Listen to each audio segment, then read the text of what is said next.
Hey guys, it's Parker. I cover trans news. I have a nice little story here from over in the UK.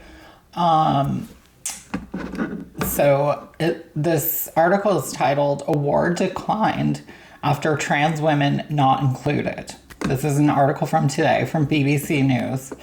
A cycling influencer nominated for a list of top 100 women cyclists said she has declined the honor due to the decision not to include trans women. Cycling UK, a charity promoting the sport, has compiled its 100 women in cycling list for the last 9 years, but this year decided only to include biological women following the recent unanimous UK Supreme Court ruling defining a woman and sex in law. Claire Sharp, a cycling guide and coach from Bristol, said, "If they don't want to ride with all women, then it's not the kind of ride I want to be a part of."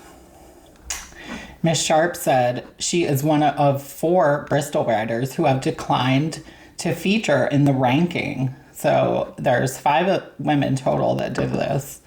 Speaking to BBC Bristol, Ms. Sharp said, "The list was originally set up to celebrate women who inspire, encourage, and empower people to experience the joy of cycling. By excluding trans and non-binary people, it's just not doing what I think it was set up to do.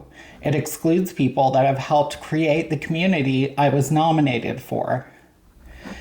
Ms. Sharp said trans women were important players in the sport and urged them not to be disheartened by Cycling UK's decision. Sarah Mitchell, the chief executive of Cycling UK, said the decision was based on legal advice in response to the unanimous court ruling that a woman is defined by biological sex under equalities law.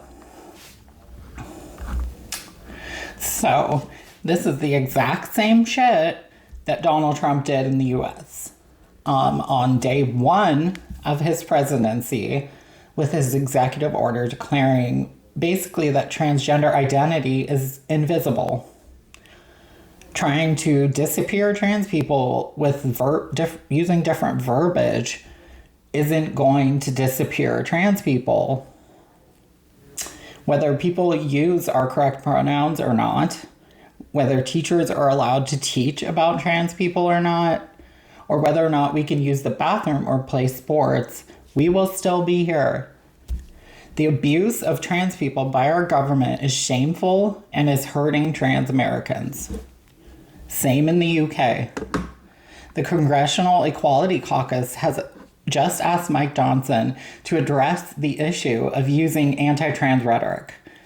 They wrote a letter, so we'll see how effective that is. But I'm not hopeful given their actions towards trans people in the past. They want to harm us, and their base is frothing at the mouth at the thought of hurting trans people. What we need is more instances like this in the UK, where allies make a statement to encourage the protection of trans people, because that is what we need, protection. We've been targeted, threatened, assaulted, and murdered by these people for far too long for me to stay silent on this. So this was an act of kindness that will not go unnoticed. So thank you, Claire Sharp. And for my trans people in the UK, I am sorry for what you're going through because I know the pain of what your government is doing to you.